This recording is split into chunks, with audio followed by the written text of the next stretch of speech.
Hi, I'm Anna with the Frain Group. Today we'll be cycling your Feldmeier double motion kettle, integrated with optional equipment.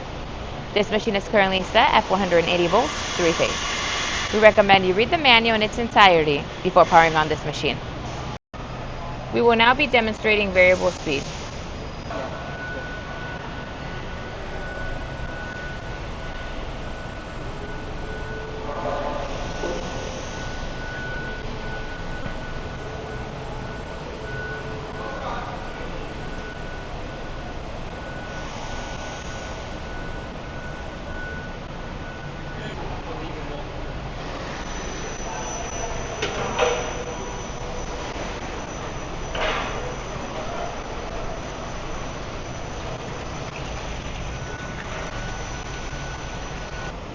We pressure tested the jacket and it is currently holding at 140 psi.